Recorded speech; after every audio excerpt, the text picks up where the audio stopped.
Bismillahirrahmanirrahim. Assalamualaikum warahmatullahi wabarakatuh. Innal hamdalillah nahmaduhu wa nasta'inuhu wa nastaghfiruh wa na'udzu billahi min shururi anfusina wa min sayyiati a'malina. May yahdihillahu fala mudilla lahu wa may yudlilhu fala hadiya lahu. Asyhadu an la ilaha illallah wahdahu la syarika lah wa asyhadu anna Muhammadan abduhu wa rasuluhu la nabiyya ba'dah. Allahumma salli wa sallim wa barik ala sayyidina wa nabiyyina wa maulana Muhammadin wa ala alihi wa ashabihi ajma'in, amma ba'd. Wa qala Allah ta'ala fi kitabihil karim, a'udzu billahi minasyaitonir rajim.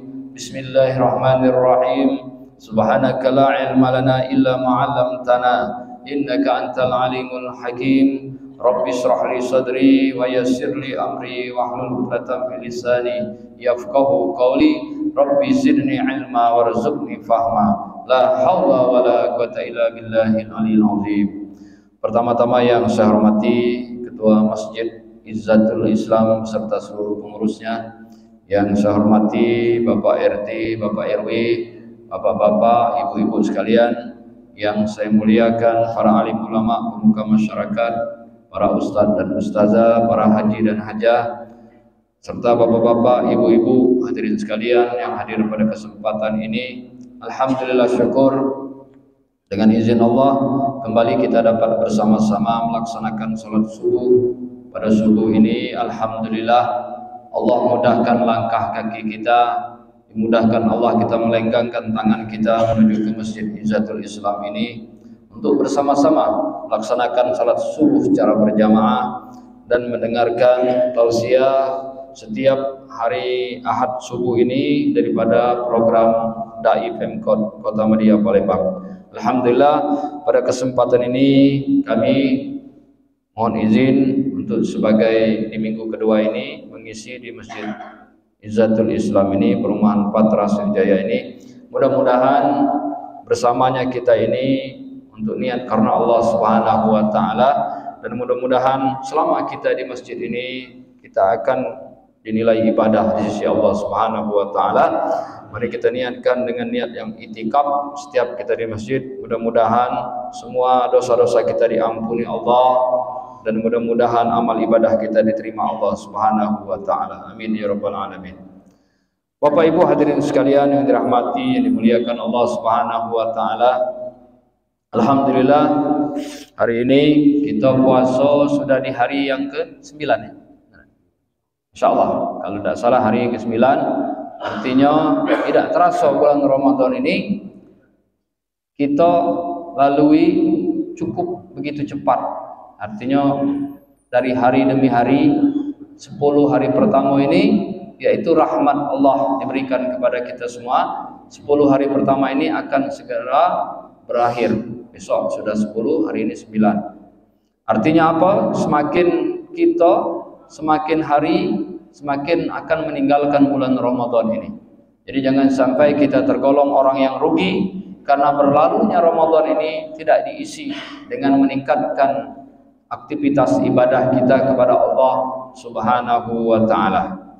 Bapak Ibu hadirin sekalian yang dirahmati, yang dimuliakan Allah Subhanahu wa taala. Mohon maaf ini agak kurang maksimal ini suara ini.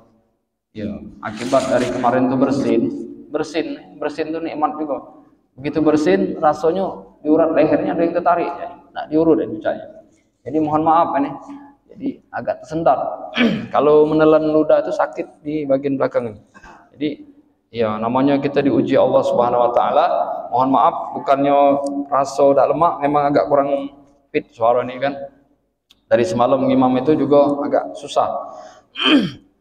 Hadirin yang dirahmati, yang dimuliakan Allah Subhanahu wa taala, yang ingin saya sampaikan pada kesempatan ini yaitu Imam Al-Ghazali memberikan keterangan bahwa puasa itu dikerjakan seseorang harus dilakukan dengan menahan diri dari makan serta minum, dari menahan lapar dan dahaga.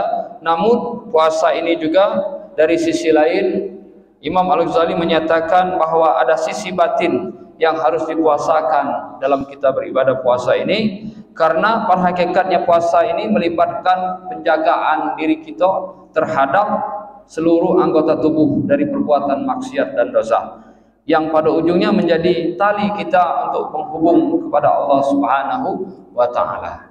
Kemudian dimensi itu meliputi dari yang pertama adalah puasa pendengaran. Nah, jadi pendengaran kita juga harus kita jaga dalam beribadah puasa ini, yaitu menjaga pendengaran kita, telinga kita dari hal-hal yang tidak layak masuk ke dalam telinga kita.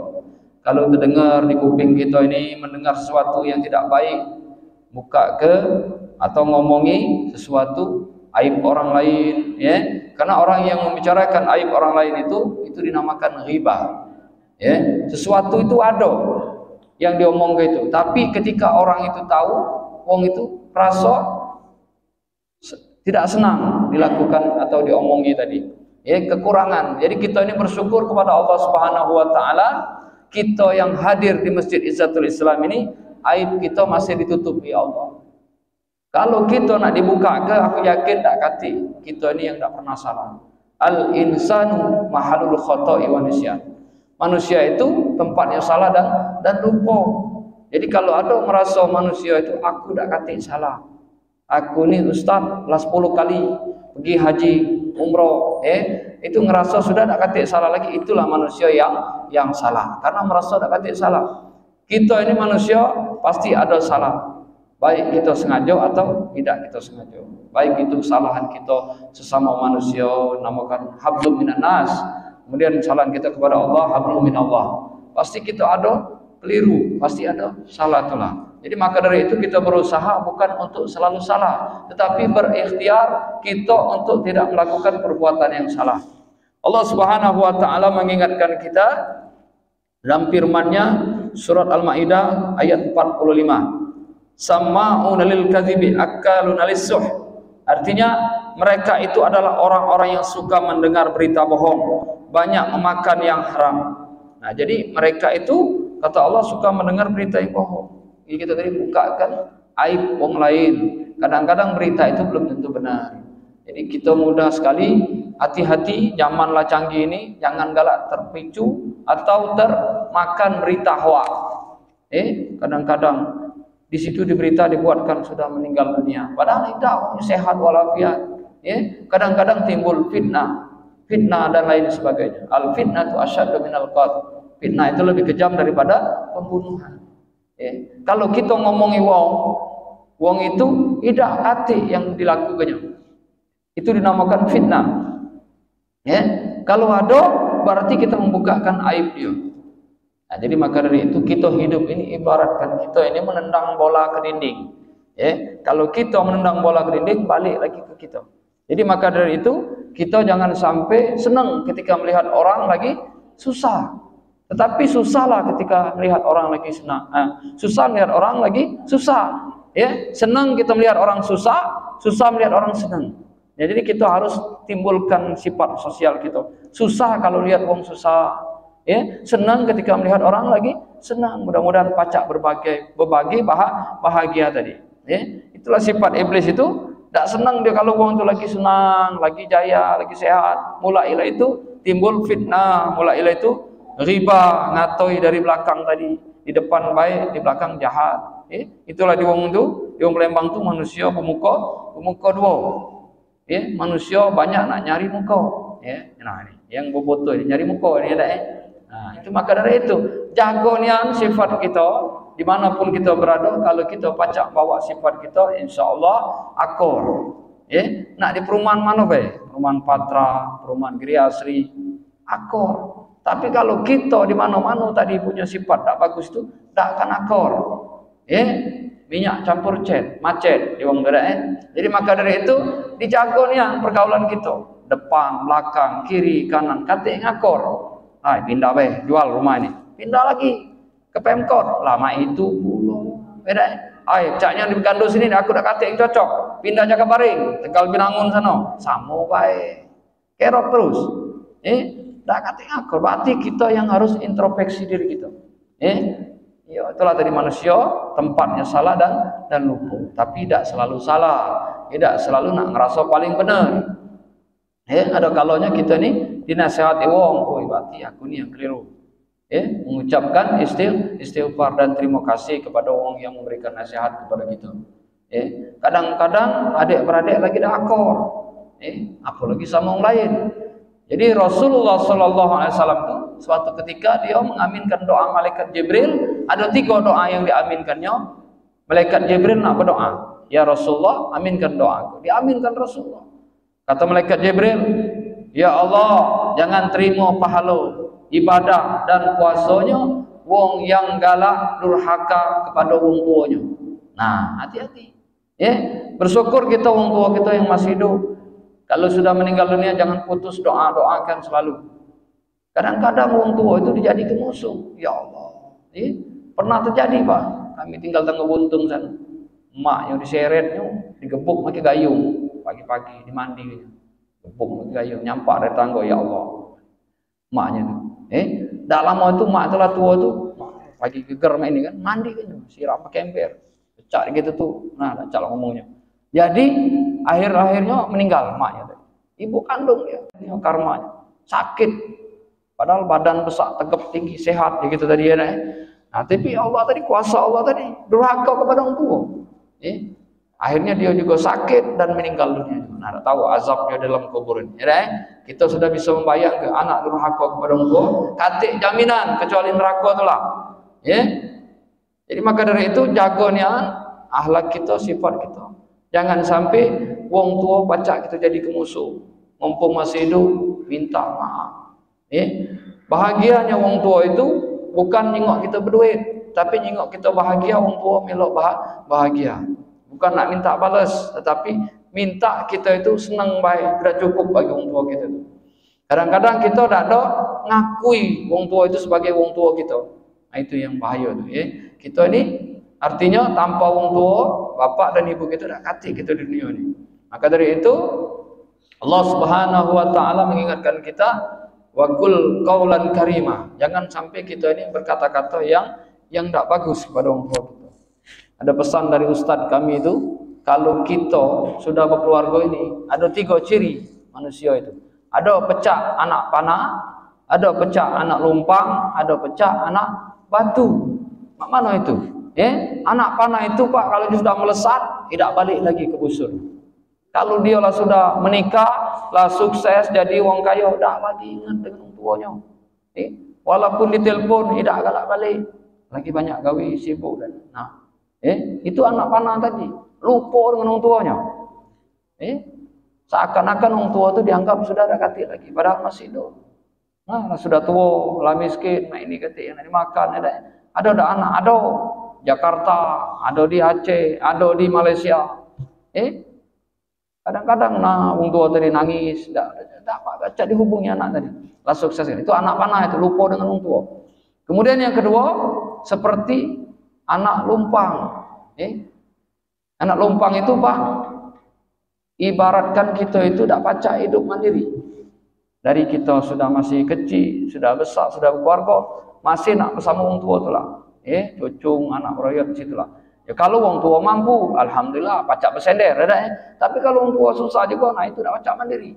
Anak itu jangan tunjuk iwak, tunjuk pancing, biar dia nyari iwak dewek, mancing. Kalau tunjuk iwak, tinggal goreng makan.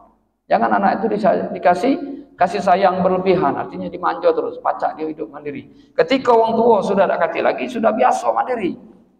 Tidak main ini terus dengan orang tua tadi. Kalau minta dengan umak, dengan bak, itu kalau bak emaknya masih hidup dan masih mampu pacak bersandar. Tapi kalau orang tuanya lebih susah, ini jadi kesusahan orang tuanya dari kecil, lah berkeluarga, punya cucung, masih nak nyusah orang tua tadilah. Itu anak lumpang. Ketiga, anak pisang. Cirinya, anak pisang ini induknya masih hidup, pisang sudah mengelilingi. Dijaga orang tuanya tu, bukan disusah ke. Dijaga, kalau sakit bawa berobat, kalau rezeki injak duit. Jangan sampai orang tua tadi tidak kita anggap sebagai orang tua. Insya Allah, anak yang berbakti kepada orang tua, insya Allah dijamin masuk surga. Itu tadi. Malaikat Jibril mendoakan, ya Allah, jangan diterima pahala ibadahnya dan puasanya anak yang durhaka kepada orang tua.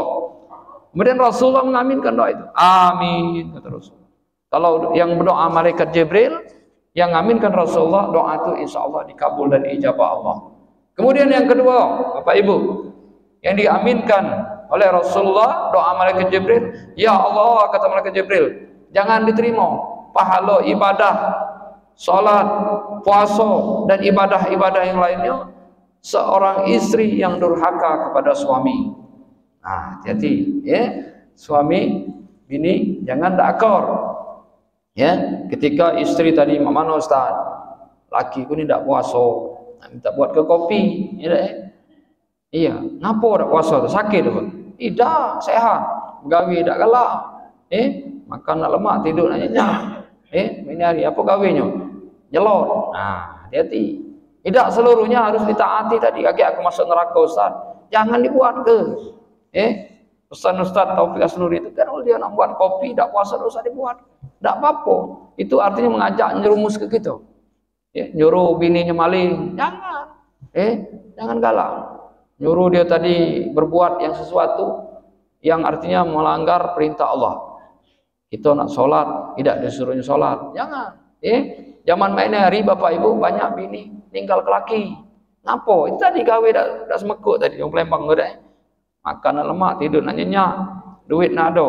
Nah, salat dan puasanya seorang istri yang durhaka kepada suami. Ustaz, mana Ustaz kami ni? Nah, minta nasihat dengan Ustaz. Ya, laki juga jangan artinya semerta-merta nak maksa kendak tu lah. Kalau bini lagi capek, kita meloi bantu. Jangan sampai kita tugas nyari duit, pokoknya aku harus main ini, main itu, harus kendak kita tu lah. Jengok keadaan istri kita lagi sakit atau lagi sehat atau lagi banyak gawe, jangan maksa ke kendak kita. Saling ini nasihat menasihati. Jangan sampai keluarga itu istilahnya sama-sama ngeras ke kepala tadi, tidak galak saling ngalah. Jadi saling pengertian. Kalau nak disamo ke hati kita dengan hati bini belum tentu sama. Asam di gunung, garam di laut, tidak akan nyatu. Tapi kalau jodoh tadi, maka dari itu jangan cari salah, pasti ketemu tu lah. Setiap ada perbedaan, insya Allah ada kurang dan ada lebihnya, saling nambahi. Inilah kadang-kadang dalam terjadi rumah tangga itu ngerasa bener dewek, ngerasa bini merasa bener, laki ngerasa bener. Jadi siapa yang salah? Tak kati. Jadi akhirnya ribut, bubala, karena masalah kecil. Gara-gara masak pindang dengan goreng iwak, bini galak makan pindang, laki goreng iwak goreng.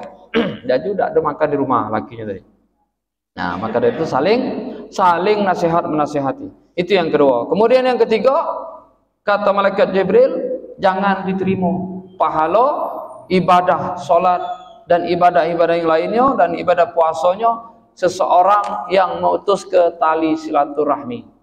Nah, putus silaturahmi. 3 kali lebaran tak setegora. Nah, maka dari itu sambunglah tali silaturahmi. Yang nyambung tali silaturahmi tadi dipanjangkan Allah umurnya, dilapangkan Allah rezekinya. Amin ya rabbal alamin. Itu yang pertama.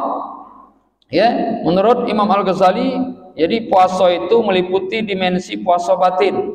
Yang pertama, jaga pendengaran kita. Dengar ke yang baik-baik.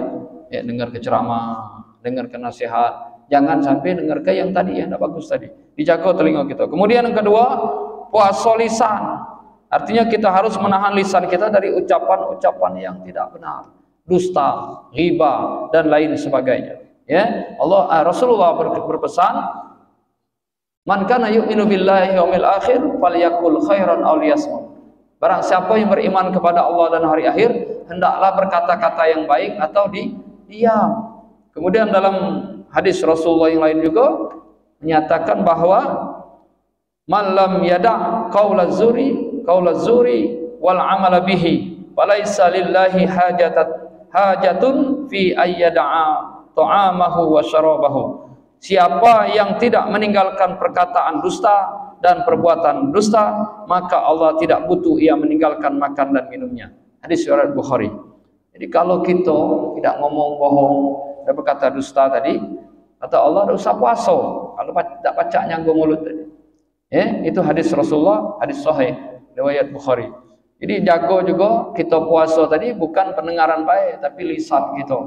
Ya, salamatul insan bihifzil lisan. Selamatnya manusia itu karena dia pacak jaga mulutnya. Ya, di wong tadi itu. Jadi lisan ini lebih tajam daripada pedang. Kalau sudah menyakitkan perasaan wong, tak kati obat yang pacak nyembuhnya. Jadi berpikir, kita kalau nak ngomong mikir dulu, si kira-kiranya wong yang kita omong ini bakal tersinggung dah. Wong yang kita omong ini bakal sakit hati dah. Jangan sampai galak ngontan nih, dia melempang tu dah. Kita tak tahu dengan nasib. Ya, roda ini berputar. Okey, saat ini kita menjadi wong yang paling sukses, kaya raya. Kalau Allah nak narik kekayaan kita sekejap mata. Sekejap mata, pergi naik mobil Alphard, begitu balik sudah masuk penjara. Apa? Nombor wong, mobil Alphard tadi. Yang ditombor tadi tu meninggal kalau dikikok misal dalam balak tadi kan. Nah, masuk penjara. Itu tadi, maka dari itu kita selalu bahwasanya yang Allah titipkan kepada kita ini sementara. Titip kepada sementara, jangan tukang parkir. Iya, mobil Alphard, motor banyak punya dia. Ini titipan. Untuk saat ini punya aku ini. Aku yang nyagonya, dan tukang parkir.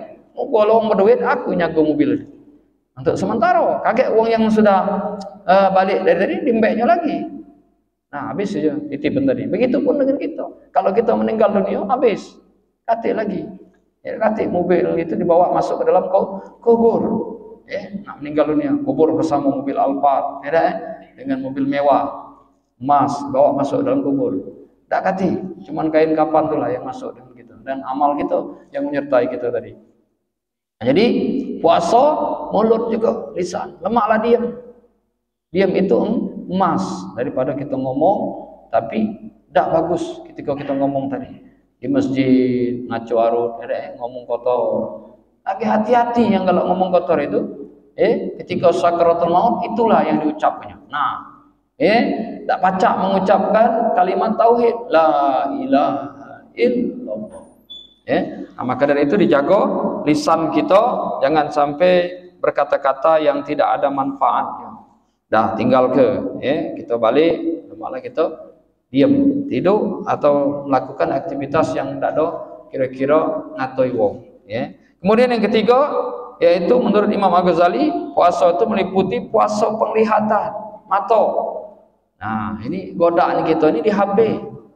Niat pertama nak dengar ceramah, bukalah Zainuddin MZ, dah habis ceramah.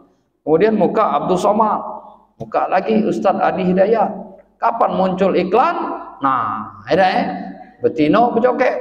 Iklan tadi. Nah, apa muncul yang ini? Dan setengah ceramah tadi muncul godaan. Cepat kita hilang ke. Nah, lagi muncul lagi, cek hilang. Istighfar. Jangan sampai kita terus ke itu tadi. Kalau tidak diteruskan tidak berdosa, tidak sengaja kan dia muncul iklan, namanya iklan. Bukan kita cari-cari iklan itu. Nah, nonton TikTok. Nah, di masjid sana, aku imam mari nak buka ni. Nah, gawe wak ni. Wah, diku kacau ni. Nak buka nonton TikTok. Nah, kapan dibuka yang itu kalau? Yang TikTok tadi, yang terbuka aurat, betino-betino yang seksi. Wah, diku kita ni dengar ngaji. Nak buka. Kemaluan dia kan. Jangan habis pahala puasa, Pak. Dia sayang puasa kan. Di masjid itu, nah di situ siko, tak nengok TikTok tadi Nah, hati-hati. Iya. Kalau ibu-ibu mungkin jarang nengok yang terbuka aurat tuh kan. Jarang iklan lanang seksi misalnya jarang. Tapi kalau yang godaan bapak-bapak ini banyak di HP, termasuk kita juga. Tapi kalau kita ucapkan istighfar, jangan kita resep ini istilah tegawim ini kita nak dengar ceramah ni bukannya nak dengar yang itu. Iklan tak sengaja lewat. Kalau kita teruskan jadi masalah itu.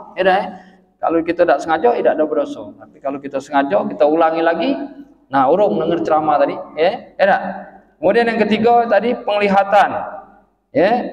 Rasulullah SAW menjelaskan an-nazratu sahmun masmumun min sihami iblis man tarakaha khaufan minallah atahullahu imanan yajidu halawatahu fi qalbihi. Artinya pandangan adalah panah beracun dari panah-panah iblis. Siapa yang meninggalkannya karena takut kepada Allah, maka Allah akan memberinya keimanan yang manisnya ia rasakan dalam hatinya. Hadis riwayat Hakim. Jadi mata ini ibaratkan panah-panah syaitan, iblis. Nah, kalangan hari ini mana? Ya, di sana di mana bawah jembatan ya, Mesir ya. Nah, kaget ada bae itu, lagi kalangan itu, terjengoklah betina tadi, pakai baju kutang, celana pendek. Nah, macet jalan lah juga gara sikut pipi, rambut pirang. Bulan puasa nih, astagfirullahaladzim. Tapi astagfirullahaladzim itu nyengok terus. Nah, laju bininya tadi di mana, dia di mana, sama bininya kalangan. Jengok betina tadi, bininya lah kemana, dia kemana. Nah, itu. Iya, nyengok sikok tadi. Ubek-ubek turis masuk di kalangan tadi, Pak. Nah, jadi jago, jangan sampai panah-panah iblis ini nyengok kita. Sepelemangan ini nonton kita. Siapa itu? Anak siapa itu? Ya dah. Iya, pakaian kutang, celana pendek, badan putih, ya dah. Kalau badan hitam mungkin di kita baju abang, pecah tungau, ya dah. Pecah tungau, badan ini hitam, baju abang, menter, ya dah. Celana abang, baju abang. Nah, di wong tungau jalan, ya dah. Nah, ini badan putih, ya masuk akal. Kita ini manusia ini ada syahwat, ada nafsu. Tinggal pacak apa tidak mengendalikannya. Ya. Nah, balik dua laki ini bala gara-gara betina itu. Ya dah, jengok kalangan. Kadang-kadang yang itu tuh memang wong tidak puasa. Tidak puasa sengaja nak mancing gitu tadi supaya banyak dosa. Dia berdosa ngajak kita pula. Nah, yang itu jangan dijengoknya. Ya, kita sudah ada di rumah tempat kita, bukan di situ. Di wong tu dah, jangan sampai kita berdosa nyengoknya yang tak keluar nagu tadi. Iya, kadang-kadang yang itu malah senang dia dijengoknya tadi. Ya, kagetlah balasannya di akhirat kaget. Lebih besar dosanya. Ya. Nah, yang keempat, Bapak Ibu yang dirahmati yang dimuliakan Allah Subhanahu Wa Taala, puasa anggota badan secara keseluruhan. Seluruh anggota tubuh kita ini dari ujung rambut hingga ujung kaki wajib kita jaga. Tangan kita jangan sampai melakukan kezaliman. Ya. Tangan kita nih. Nah, ada paku nih, cucuk di mobil ini, cucuk di depan motor, kempes. Asoklah kau jadi. Itu nama tangan tu jahil ya. Kadang-kadang melakukan sesuatu yang tidak bagus. Ya, ada sendal wong diuntal ke got itu ya, hilang sebelah, dah cak lagi makinya. Ejo lah kau jadi ada. Itu tangan tadi. Wong ada burung murai, mahal burung murai itu. 14 juta dibuka kayaknya. Terbanglah burung tadi kan. Nah, itu tadi merusak punya wong. Ada. Jadi banyak nih tangan ini kalau nak jahil, nak berbuat jahat tadi. Kaki kita agar jangan sampai melangkah ke tempat-tempat maksiat. Ya, dengan demikian tubuh ini juga harus dijaga, dilindungi perbuatan dosa dan maksiat. Rubba shaimin laisa lahu min siyamihi ilal ju'i wal 'atash. Banyak orang yang berpuasa tetapi tidak mendapatkan apa kecuali lapar dan dahaga. Hadis riwayat Ahmad. Ya, seluruh anggota tubuh kita ini kaget pacak ngomong galau. Tangan kita, mata kita, mulut kita tadi ngomong deh, apa gawe kita tuh? Ya omong juga loh. Jadi perbuatan-perbuatan yang tidak bagus tadi. Jangan galak panjang tangan, jangan galak panjang tangan, lemak ringan tangan. Kira-kira ada orang nak minta tolong, kita tolong, ringan tangan. Jangan kita panjang tangan. Artinya nyolong duit infak masjid misalnya astagfirullahaladzim. Nah, Masjid Izzatul Islam ni caknya katik CCTV. Nah, laju belajarnya. Cak-cak salat. Ada itu Pak modus wong tu. Cak-cak salat, rupanya nak maling. Nah, ibu-ibu salat di situ. Di belakangnya ada misalnya tas, isi laptop, di bagnya langsung balik dia. Hati-hati. Kita ni tak boleh Pak, Bu, suuzon, tetapi kita harus hati-hati. Berbaik sangka, tetapi harus hati-hati. Jangan mudah percaya zaman mak ini. Kadang-kadang tampang orang tadi cak malaikat, baik, tahu nama, nak nipu, modusnya, nak maling, hipnotis dan lain sebagainya. Banyak sekali dari tampang itu tidak menentukan hatinya. Insya Allah dari hati, insya Allah kalau hatinya baik, insya Allah perbuatan juga baik. Itu. Kemudian yang kelima, puasa dari berlebihan saat berbuka. Bukankah kita ini puasa ini untuk mengerem hawa nafsu kita agar terkendali supaya tidak liar. Lalu bagaimana tujuan ini akan terwujud? Kita puasa pacak nahan, tapi ketika kita berbuka habis bablas galo ada. Iya, pindang 2 piring laju habis. Kolak sepiring, 3 piring masuk ada. Iya, celimpungan laju. Iya, celimpungan laju, apalagi pulko laju masuk galo. Iya. Kalau lagi puasanya tahan, pas berbuka balas dendam. Kapan nak berangkat dah acak lagi, terduduk di situlah. Kekenyangan, nak bernapas lagi saro. Kapan hari nak ke masjid? Ya senap. Muat tadi ya dah. Dah acak lagi berangkat, duduk di situlah. Ada sudah duduk tertidur pula. Kapan terbangun sahur jam 3 ada. Mancek itu kekenyangan. Untung masih pacak bangun ada. Ndak acak bangun lagi laju. Innalillahi wa inna rajiun. Mati dalam keadaan kekenyangan. Ayo itu. Yo, mati kelemahan dia orang tadi ada. Lemahan makan. Dah acak bernapas. Laju kekenyangan. Hati kekenyangan gitu. Puasa tahan, giliran buka dak pacak nahan nafsu gitu. Jadi seolah-olah berbuka itu ajang balas dendam.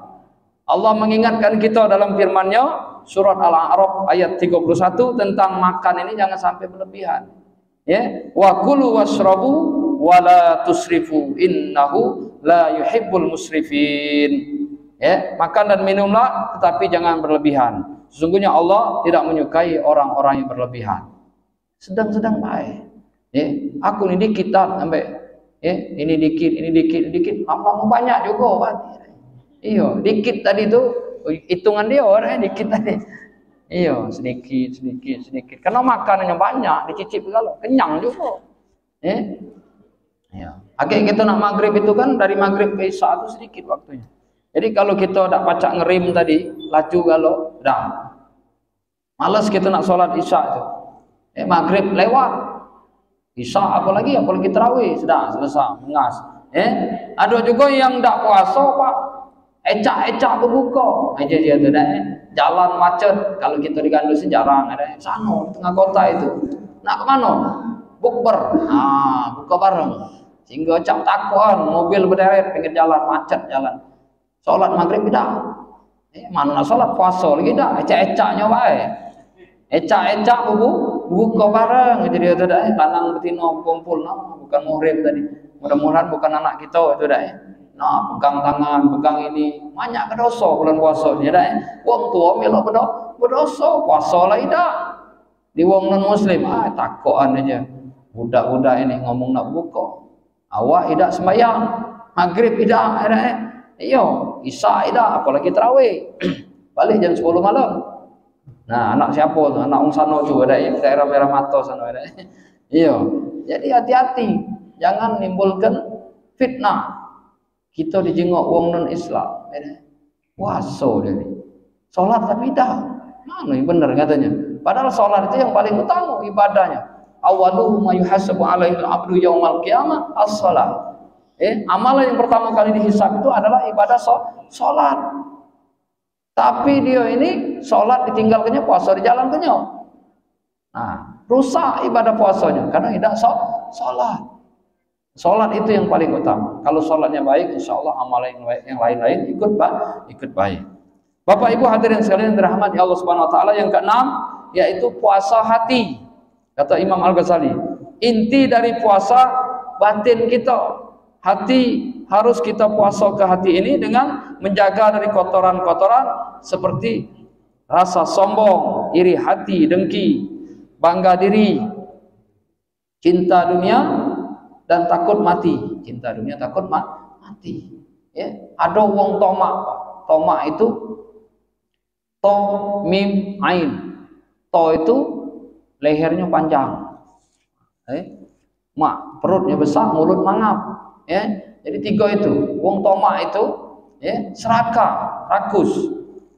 Diumumkan oleh Pak Ketua Masjid, bapak-bapak, ibu-ibu yang pengen dapat bantuan ada di masjid. Dia tadi kayu, dia duluan datang. Itu tomak nama itu. Hak wong yang miskin dia nak duluan. Kita nak berbagi ni zakat mal yang membutuhkan. Dia berduit. Keluar ke zakat tak kalah nak minta zakat. Ya Allah, gitu orang kemalunya dah. Duluan daftar, Pak Ketua Masjid, aku nak minta zakat mal. Tahan datang ke masjid. Di sini datangnya, sana datang, sana datang. 10 masjid, berapa ikut dapat amplop? 10. Ya kan? Nah, kalau sejuta, 10 juta. Nah, ini bahaya berarti. Ada target berarti ada ya. Aku bulan puasa ini nak aku data 10 masjid. Minta zakat mal. Nah, padahal dia tadi mampu. Ada yang lebih susah dari dia tadi. Tak dapat bagian gara-gara dia tadi, Pak. Nah, udah ngembek hak orang yang bukan hak kita. Hak orang yang miskin tadi, Pak, yang memang susah tadi. Lebaran ini belum tentu dia pacak terbeli di beras. Jangan kena beli baju baru, beras lagi tak kate. Secanting sekali beli. Nah, kadang-kadang secanting itu untuk buka dengan sahur, katik lauk, kecap Nah, ini yang harus kita yuk bantuan. Dia nak duluan, naftar ke.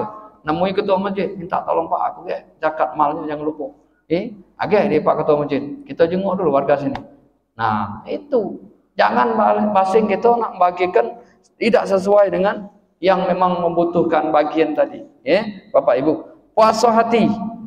Hati ini, Bu, Pak, ibaratkan putih. Tapi kalau kita lakukan perbuatan dosa itu, dia akan seperti titik 1, 2, 3. Kalau banyak dosa itu titiknya akan bertambah, selama-lamanya akan menjadi hitam hati kita. Makanya orang yang sudah banyak dosa itu udah galak sholat. Tertutup hatinya. Sumum bukmun umyufahum la yarji'un. Semakin banyak dosa semakin berat kita nak ibadah. Jauh dari Allah. Jauh daripada mengingat Allah. Akulah telanjur rusak. Inilah gawi aku. Nah, semakin kita banyak dosa semakin banyak titik tadi. 1 titik dosa, 2, 3, terus itu di hati kita. Jadi hati kita harus kita bersihkan. InsyaAllah di bulan Ramadan inilah momennya kita membersihkan hati kita.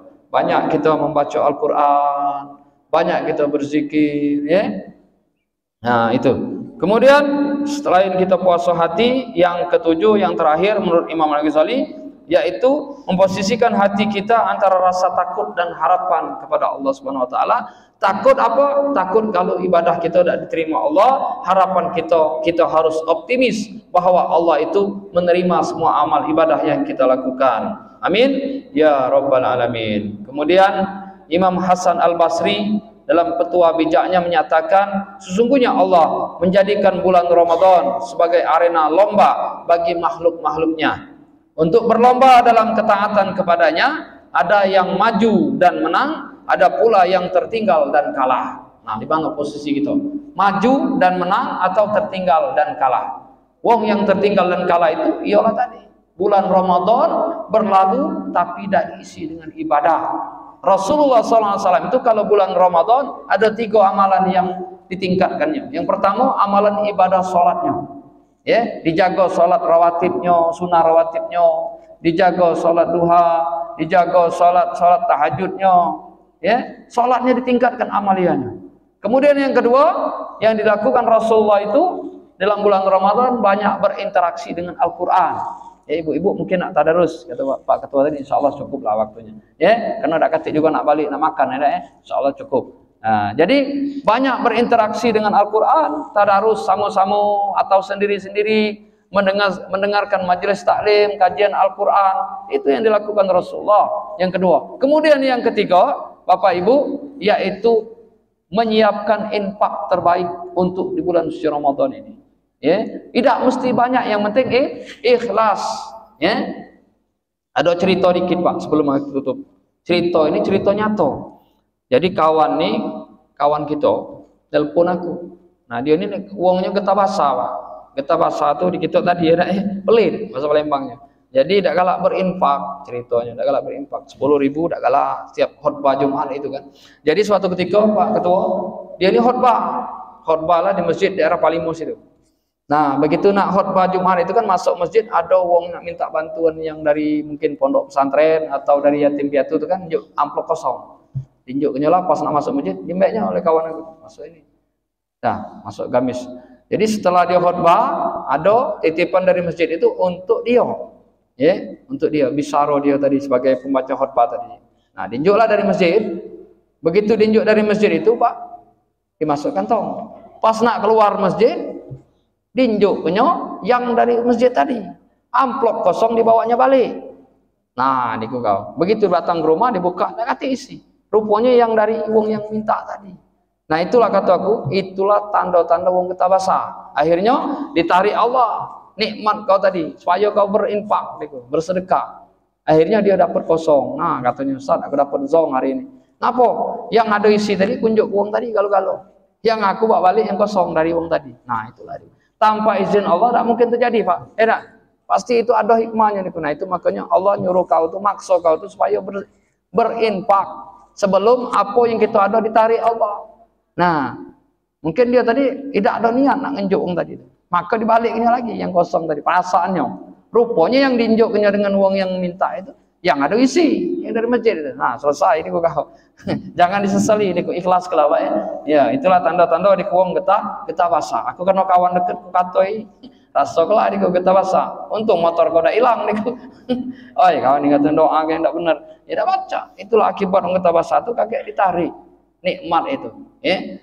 Kalau kita berbagi, insya Allah ditambah Allah. Tapi kalau kita tidak galak mengeluarkan, Allah tarik dengan caranya.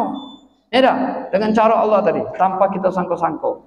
Begitupun rezeki, begitupun nikmat. Kalau Allah berkehendak, tidak ada yang mustahil. Ya, kun fayakun. Bapak Ibu hadirin sekalian dirahmati Allah Subhanahu Wa Taala, bulan Ramadan ini adalah bulan yang istimewa, bulan yang mulia.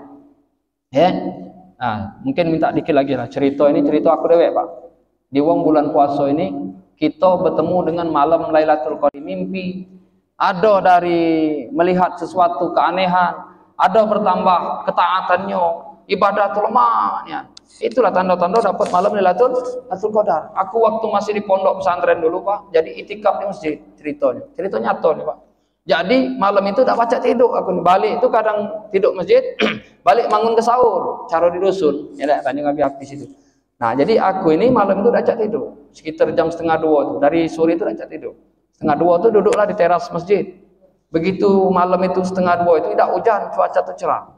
Aku jengok Pak, mungkin sebesar beduk itu. Ada bulat, pecah beduk itu pecah emas berjalan. Pucuk akasia itu. Terang kalau Pak. Ya Allah, di apa lah ini. Cuman pesan Ustaz aku kalau jengok keanehan, kau jangan macam-macam, ngadap kiblat berdoa. Tidak usah wuduk lagi, duduk berdoa. Apa yang nak kau hajatkan? Mungkin itulah tanda-tanda Lailatul Qadar. Aku berdoa, alhamdulillah doa aku waktu masih sekolah dulu tuh dikabulkan Allah. Rata-ratanya aku berangkat umroh gratis. Ya Allah, aku minta mudah-mudahan engkau panggil aku baca ibadah umroh atau haji dengan caramu. Ngomong itu. Salah satunya sudah terkabul. 2 kali gratis kalau Pak. Alhamdulillah. Tidak katib biaya. Nah jadi waktu itu aku nih Pak, Allah puas nengoknya tuh di pucuk akasia itu terang. Pecah bulat pecah bulan itu, tapi dia itu kan sebesar beduk itu. Pecah emas, bola emas berjalan. Terang kan. Sudah aku jengok, puas aku bangun ke kawan aku. Ngajak kawan aku yang tidur dalam masjid itu. Begitu dia bangun, wajah keluar hilang. Kata kawan aku, besar lakar kau ni, nganggu tidur aku Nah sudah, dia sudah percaya. Aku dah mati pacak jengok tadi. Itu keanehan Pak. Ya Allah alam, ini mungkin tanda-tanda Lailatul Qadar tadi. Mungkin ibu-ibu ada cara sendiri, ada nyengok pecak siang, tahu-tahu masih malam.